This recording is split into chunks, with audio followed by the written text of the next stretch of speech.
On this episode of ResiWeek, slowing remodeling numbers, indoor air quality, and AMC dumps NBC Universal. All this and more on this episode of ResiWeek. The network for the AV industry. What are you listening to? This is AV. This is AVNation. This is AVNation. This is ResiWeek episode 222. Gotta offer more. Support for AVNation is brought to you by Middle Atlantic. What great systems are built on. Hey, welcome to ResiWeek. This is your weekly roundup of all the latest news and stories for the residential AV industry. I'm your host, Matthew Scott from AVNation.tv, and this week we are pleased to be joined by the one and only Jeremy Glowacki. He is the executive editor of Residential Tech Today. How are you, sir? I'm doing well, Matt. Thank you for having me once again. It's great to be here. Thank you for being here. Then we have Ken Eagle. He is the Senior Global Director of Training for Atlona. How are you, sir? Matt, I am awesome. Thank you. Thank you for being here. And then last but certainly not least, we have my good friend Henry Clifford. He is the president and co-founder of Livewire and Parasol. How are you, sir? Hey, Matt. Thanks for having me on the show. Thank you, gentlemen, so much for being here. Let's kick a couple things off today. First of all, it is May 4th. So, of course, May the 4th, the Force, yes, insert your Star Wars joke here. May that be with you all day long, as Ken is showing the awesome t-shirt in honor of the day. We also want to drop a quick shout out to Josh AI. They announced an $11 million of Series A funding this round that will help them continue to advance and do some great things in the industry. But let's get into our first story of the day. This comes to us from CE Pro. How will coronavirus affect remodeling in your local market? This is an article by Jason Knott that includes an interactive map from the Harvard Joint Center for Housing Studies. And it shows that remodeling is going to shrink in 24 major metro markets, but also grow in 15 other metro markets. So I kind of want to start off with Jeremy on this one. Is this just about the ebbs and flows of the remodeling side of residential construction? Obviously, we put a lot of emphasis on new builds and new starts and how that affects our aspect of that channel. Does this reflect major information, or is this just kind of anecdotal as far as value for your local HTP as they're forecasting things? Can you use this in your forecasting model? I think it's really too hard to predict what we're going to see as we get out of this. And different markets are going to have different levels of restrictions still. And we've talked about it over and over again. And it's, going to be a very cautious time for about a year after this, I think. We will have a lot of pent up demand. I think we keep talking about that a lot in our industry. There are folks who have maybe held off, they're going to want to do improvements on their homes. And that's not just tech, but it's obviously improvements to the infrastructure and remodeling like this article is talking about. New home construction in certain communities, like particularly in New York, everything was put on hold. There was no construction whatsoever. It's still on hold because of the safety on job sites where there just isn't enough sanitary conditions to make it safe for the construction guys. But other communities, there have been a lot fewer restrictions. It's kind of status quo. And then it's a matter of, in this particular case, rather than new construction, when you're talking about people in your home, it's about comfort level. And, I was going to make a service change to my internet, and my wife said, let's kind of wait on that because I really don't feel like having a stranger in our home, even if they're doing all the protocols. We're not even letting our friends in our home right now. So I think that is probably the case for a lot of folks.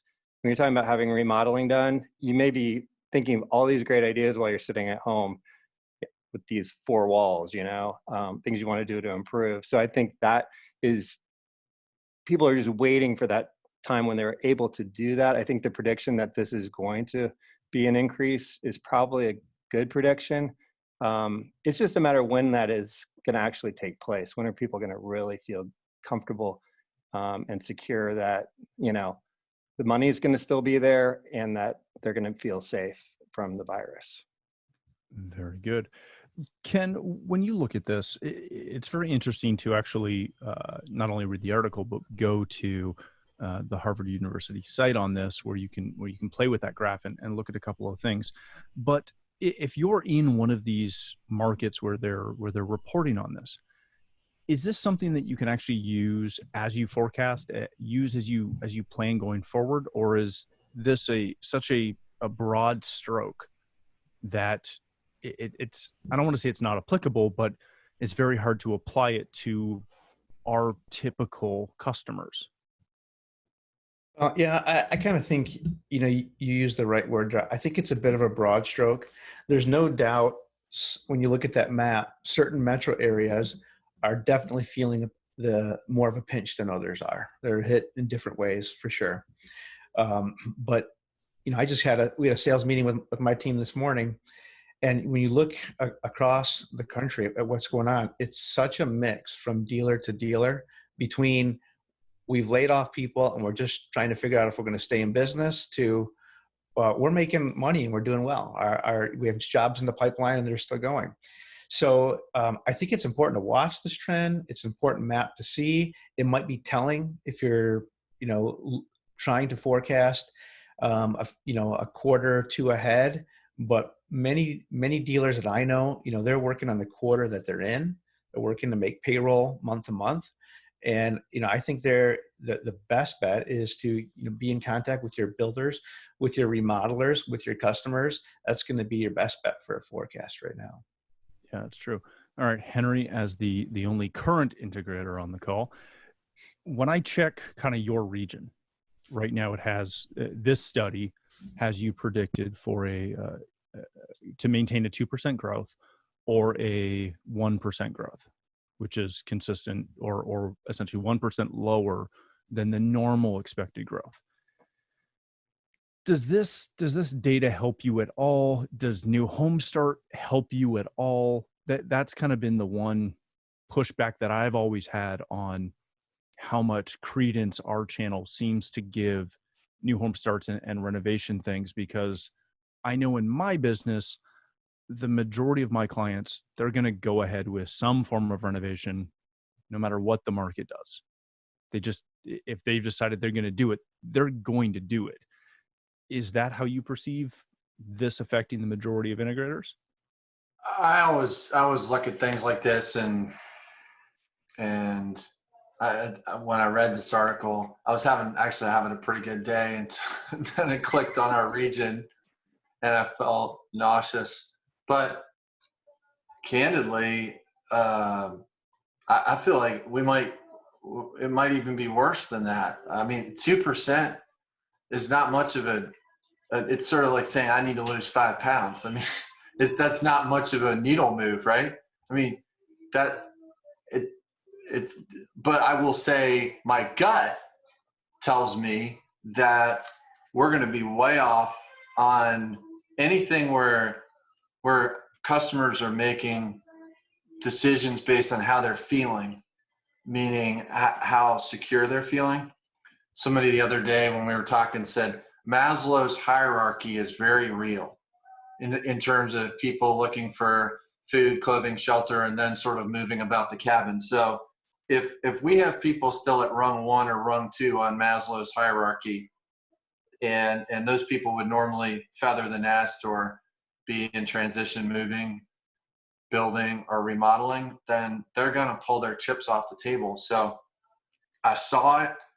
I think it's going to be worse than the little graph shows. I can already see, I mean, our revenue, we're ahead of plan for the year right now, but only because we had a killer Q1 and it started to taper off towards the end of Q1 with I guess the month of, say, January, February, March. So the end of March, right? So that it starts to fall.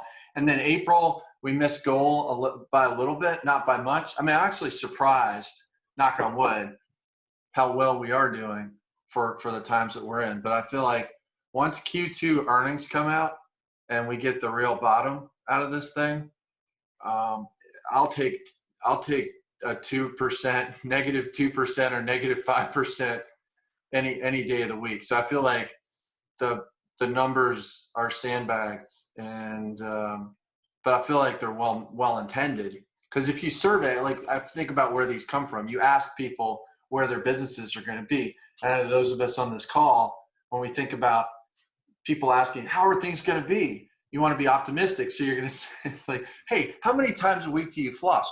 Every day, twice a day, right? So I think I don't know what the percent margin of error is, but yeah. Anyway, but my gut tells me it's going to be more off than the study said. But I like that it's out there. I like that we're looking at it and talking about it. Very good. The one thing that I do find very interesting, which I agree with you on, is when you click to New York, as Jeremy alluded to, it's saying that it's just going to stay at 0% increase, that it's not going to increase, but it's not going to decrease, which I find really comical, because they're going to decrease their renovation rate because they have been shut down to the extent that they have. It's going to decrease. So that will be very interesting to watch.